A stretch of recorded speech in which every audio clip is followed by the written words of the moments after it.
Hello दोस्तों, नमस्कार। आप लोग का ऑल इंडिया स्टडी में स्वागत है। तो आइए आज हम पढ़ेंगे ईवीएस का अति महत्वपूर्ण प्रश्न जो परीक्षा में बार बार पूछे जाते हैं। प्रीवियस ईयर का जितने क्वेश्चन है उसको इसमें कवर कर दिया गया है। तो आइए हम प्रश्न नंबर 1 पर आते हैं। गोलकुंडा किला किसने बनवाया है? तो बताइए। तो देखिए, जो गोलकुंडा किला बनवाया ये बनवाए काकतीय राजवंश ने। ठीक ना? इसका सही आंसर हो जाएगा काकतीय राजवंश, ऑप्शन नंबर बी। अगला देखेंगे प्रश्न नंबर 2। कह रहा है 15 ग्राम प्रति मिली घनत्व और 3 मिली आयतन वाली किसी वस्तु का द्रव्यमान क्या होगा? तो देखिए 15 ग्राम है और कह रहा है तो इसका हम गुणा गुणा कर देंगे तो हो जाएगा 45। ठीक ना? तो ये 45 हो जाएगा, 45 ग्राम। तो इसका सही जवाब हो जाएगा ऑप्शन नंबर ए। अगला देखेंगे प्रश्न नंबर 3। निम्नलिखित में से कौन सी अदिश राशि है? तो देखिए, गुरुत्वाकर्षण क्या है? ये सदिश राशि है। संवेग भी सदिश राशि है और भार भी क्या है? सदिश राशि है। लेकिन द्रव्यमान क्या है? ये अदिश राशि है। तो इसका सही जवाब ऑप्शन नंबर डी हो जाएगा। सदिश राशि में क्या था? परिमाण और दिशा दोनों होती है। अदिश राशि में सिर्फ दिशा होती है, परिमाण नहीं होता है। ठीक ना? अगला देखेंगे प्रश्न नंबर 4। एक ऐसी वस्तु जिसमें से कोई प्रकाश किरण गुजर नहीं सकती कहलाती है? तो बताइए। जिसमें से अगर कोई प्रकाश की किरण नहीं गुजर पा रही है, आर पार नहीं हो पा रही है, उसको हम क्या कहते हैं? तो देखिए, उसको हम कहते हैं अपारदर्शी। ठीक ना? तो ऑप्शन नंबर डी करेक्ट हो जाएगा। अगला देखेंगे प्रश्न नंबर 5। पृथ्वी की सतह पर किसी वस्तु का भार क्या होगा जिसका द्रव्यमान चंद्रमा की सतह पर 10 किग्रा है? देखिए, अगर चंद्रमा की सतह पर 10 किलो है तो पृथ्वी पर सतह पर उसका जो भार हो जाएगा 60 यूनिट हो जाएगा। ठीक ना? 60 न्यूटन। तो इसका सही जवाब हो जाएगा 60 newton, option number B correct हो जाएगा। देखिए, पृथ्वी पर वस्तु के भार की अपेक्षा ये 1/6 होता है। ठीक ना? इसलिए अगर 10 गुना है तो इसका हम क्या कर देंगे? 10 से अगर गुणा कर देते हैं इसमें तो ये हो जाएगा हमारा 60। ठीक ना? अगला देखेंगे प्रश्न नंबर 6। एक विलेय का विघटन दर पर निर्भर करता है। ऑप्शन नंबर 1 है तापमान पर, भार पर, सतह पर, दाब पर। बताइए किस पर निर्भर करेगा? ये जो करेगा भार पर। ठीक ना? इसका सही आंसर है नहीं, भार पर नहीं करेगा। यहाँ पर क्या है ना, विघटन दर पूछा है ना, तो ये जो करेगा सतह पर। ठीक ना? तो इसका सही जवाब सतह पर। अगला देखते हैं प्रश्न नंबर 7। सुषमा चाहती है कि उसके छात्रों को पेड़ों के संरक्षण के लिए संवेदनशील बनाया जाए। निम्नलिखित में कौन सी ऐसा करने की सबसे उपयुक्त रणनीति है? करे सुषमा ये चाह रही है कि जो छात्र है उनको पेड़ों के संरक्षण के लिए एक संवेदनशील बनाया जाए। इसमें से कौन सी रणनीति सबसे बेहतर होगी? तो समूह चर्चा से तो नहीं होगा, पोस्टर बनाना इससे भी नहीं। ठीक। और बच्चों को एक पौधे को अपनाने और पोषित करने में मदद करना, ठीक बात है। तो ऑप्शन नंबर सी करेक्ट हो जाएगा। अगला देखते हैं प्रश्न नंबर 8।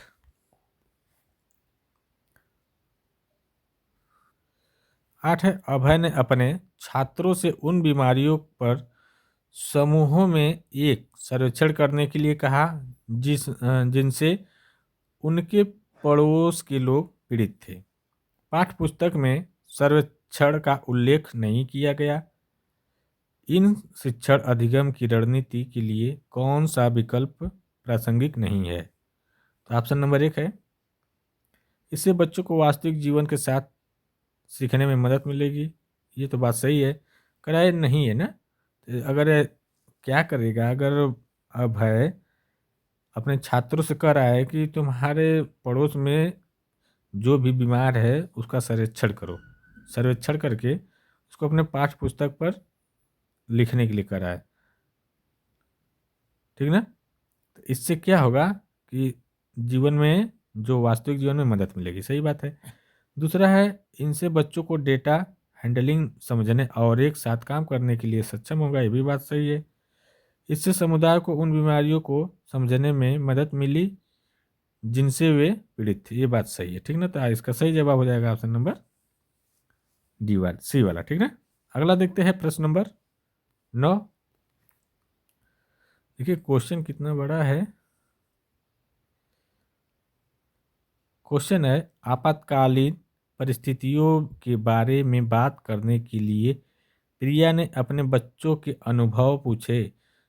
जब उन्हें कभी आपात स्थिति का सामना करना पड़ा तो बच्चों ने आग, बिजली के झटके और सड़क दुर्घटनाओं के साथ अपने अनुभव सुनाए।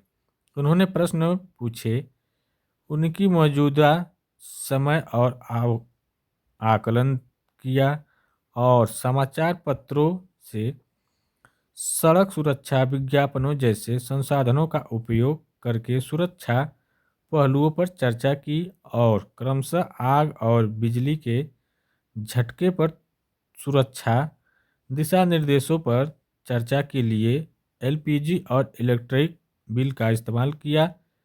प्रिया द्वारा अपनाया गया सबसे उपयुक्त दृष्टिकोण कौन सा है? तो बताइए। इसका मतलब वो क्या कर रही है? अन्वेषण कर रही है ना, अन्वेषण दृष्टिकोण हो जाएगा। इसका सही जवाब हो जाएगा अन्वेषण की बात कर रही है, तो ऑप्शन नंबर दूसरा हो जाएगा। अगला देखते हैं प्रश्न नंबर 10। 10 है एक समुदाय एक महत्वपूर्ण शिक्षण और अधिगम संसाधन है क्योंकि बुजुर्ग लोग बुद्धिमान है और उनके पास समय है नहीं। दूसरा है वह वास्तविक परिस्थिति में सीखने का अवसर प्रदान करता है। ठीक ना, जो वास्तविक समुदाय का मतलब होता है जो वास्तविक परिस्थिति होती है, वर्तमान में जो परिस्थिति है उसमें क्या होता है, बच्चा सीख लेता है। ठीक ना, अवसर मिल जाता है सीखने का कुछ भी। अगला देखेंगे प्रश्न नंबर 11। ईवीएस शिक्षण अधिगम में कक्षा में प्राप्त अधिगम को विद्यालय के बाहर के जीवन से जोड़ने और इसे समृद्ध करने का तात्पर्य है। तो देखिए बाहर के जीवन की बात कर रहा है ना, तो इसका मतलब पाठ्य पुस्तकों से बाहर जाना पड़ेगा। जब बाहर की बात करेगा, बाहर के जीवन से जोड़ने की, तो पाठ्य पुस्तक से आपको पाठ्यक्रम से कुछ बाहर भी जा करके देखना पड़ेगा, करना पड़ेगा, अनुभव करना पड़ेगा। ठीक ना, तो इसका सही जवाब क्या हो जाएगा? इसका मतलब ऑप्शन नंबर डी हो जाएगा। अगला देखते हैं प्रश्न नंबर 12। कक्षा 3 के छात्रों को रमा ने सिखाया कि पिता, माँ और उनके बच्चे एकल परिवार का गठन करते हैं और यदि दादा दादी एवं अन्य रिश्तेदार साथ रहते तो वह विस्तारित परिवार है। आप इस बारे में क्या सोच रहे हैं? ऑप्शन नंबर ए, रमा अपने छात्रों के प्रति असंवेदनशील है, गलत बात। शिक्षण अधिगम दृष्टिकोण समावेशी नहीं है। सी है, परिवार की अवधारणा को इस तरह सिखाया जाना चाहिए। और ये परिवार की परिभाषा गलत है। कह रहा है कक्षा 3 के छात्रों को रमा ने सिखाया कि पिता, माँ और उसके बच्चे एकल परिवार का गठन करते हैं, ठीक बात है। और दादा दादी और अन्य रिश्तेदार उसमें साथ रहते हैं, तो यह विस्तारित परिवार है। आप इस बारे में क्या सोचेंगे? शिक्षण अधिगम दृष्टिकोण समावेशी नहीं है। क्यों समावेशी नहीं है? यहाँ पर ये क्या है कि ये जो नहीं कर दिया, ठीक ना, इसीलिए। इसका सही जवाब ऑप्शन नंबर बी हो जाएगा। अगला देखते हैं प्रश्न नंबर 13। निम्नलिखित में कौन सा ईवीएस कक्षा में गतिविधि या गतिविधियां है? चित्र पढ़ना है तो बात है ही है गतिविधि, ठीक। फील्ड भ्रमण ये भी हो, सैंपल का उपयोग ये भी हो जाएगा। तो इसका सही जवाब ऑप्शन नंबर डी हो जाएगा, ठीक ना, सभी है। अगला देखेंगे प्रश्न नंबर 14।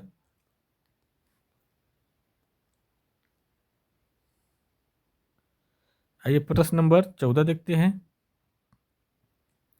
पर्यावरण अध्ययन पाठ्यक्रम बच्चों की समग्र शिक्षा का कारण बन सकता है यदि एकीकृत हो, तो सही बात है, एकीकृत हो तो भी बनेगा, समावेशी हो तो भी बनेगा, विषयगत हो तो भी बनेगा। तो इसका सही जवाब ऑप्शन नंबर डी हो जाएगा।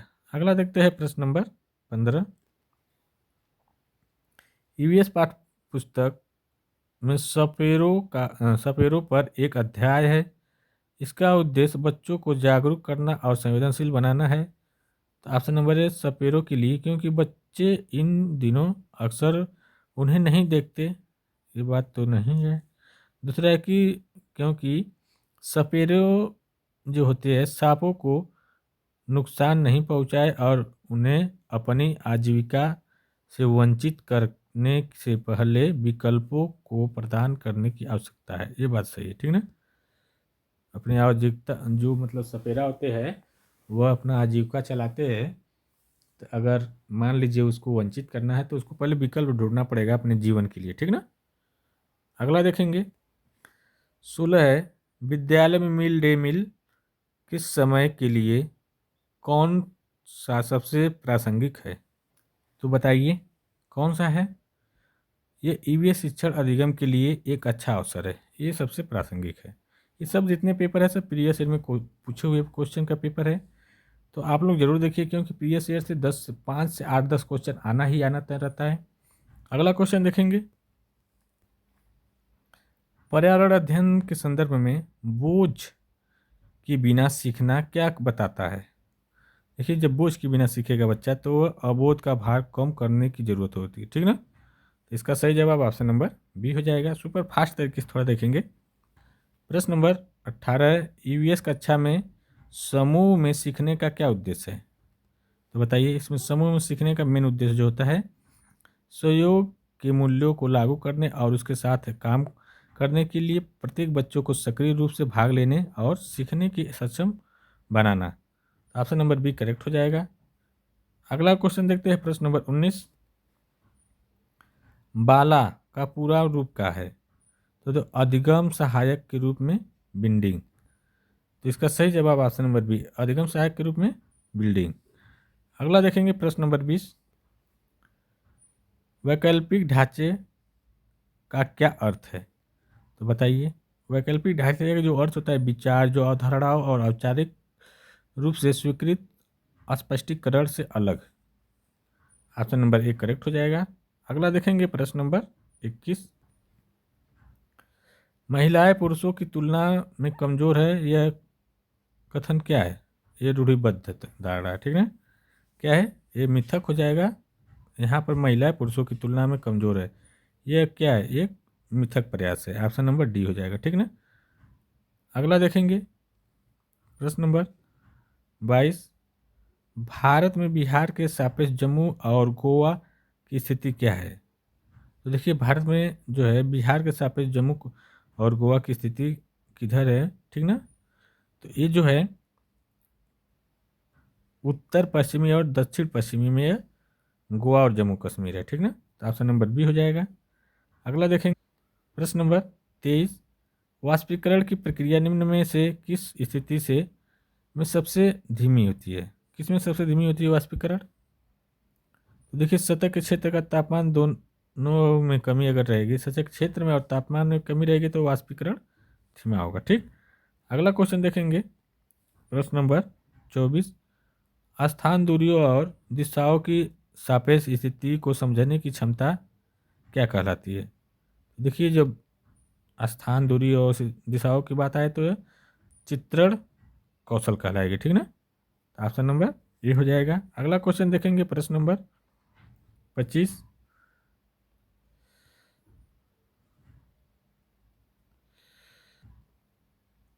है, किस राष्ट्रीय पाश्चर्य फ्रेमवर्क एनसीएफ ने प्राथमिक स्तर पर एक एकीकृत पाठ्यचर्या क्षेत्र के रूप में पढ़ाने की जाने के लिए पर्यावरण अध्ययन की सिफारिश की है? देखिए, एक ही है 1975, एनसीएफ 1975 की बात की है, ठीक ना। अगला देखेंगे प्रश्न नंबर 26, भारत में किस क्षेत्र में स्थानांतरित खेती करने का रिवाज है? तो बताइए, यह उत्तर पूर्वी क्षेत्र में है, ठीक ना। इसका सही जवाब हो जाएगा उत्तर पूर्वी क्षेत्र। जो झूम खेती होती है उसी को कहा जाता है, ठीक ना। पश्चिम बंगाल और मध्य प्रदेश साइड में ये सब है, ठीक ना। अगला देखेंगे, प्रश्न नंबर 27 है, नदी बांधों से उत्पन्न जलवायु जल विद्युत के लिए निम्नलिखित में कौन सा कथन सत्य नहीं है। तो बताइए, बाढ़ टिकाऊ विकास को प्रोत्साहित करती है, ठीक ना। बाढ़ जो टिकाऊ होती है विकास को प्रोत्साहित नहीं करती, यही ऑप्शन सही हो जाएगा, ठीक है। असत्य नहीं है, ये गलत है, ठीक ना। अगला देखेंगे, प्रश्न नंबर 28 है, निम्न में कौन सी ग्रीन हाउस गैस है। तो देखिए, ग्रीन हाउस कार्बन डाइऑक्साइड भी होती है, जल वाष्प भी होती है, मीथेन भी होती है।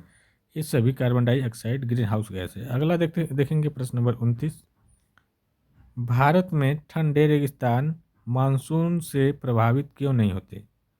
तो बताइए, क्योंकि ठंडे रेगिस्तान हिमालय की वृष्टि वृष्टि छाया में होती है, ठीक ना। हिमालय की वृष्टि छाया में होने के कारण ये प्रभावित नहीं होते। अगला देखेंगे, प्रश्न नंबर 30, ताजमहल के पीले होने के लिए निम्नलिखित में कौन जिम्मेदार है, ठीक ना। तो ये जो देखिए, सबसे बड़ा जिम्मेदार है सल्फर डाइऑक्साइड, और इसका सबसे बड़ा जिम्मेदार है। देखिए, वीडियो अच्छी लगी चैनल को लाइक शेयर सब्सक्राइब करें। तबीयत सही नहीं रहने की वजह से थोड़ा परेशानी लग रही है, इसलिए हम बहुत स्लो पढ़ाए हैं, ठीक ना। अब मिलते हैं अगले वीडियो के लिए, तब तक के लिए नमस्कार।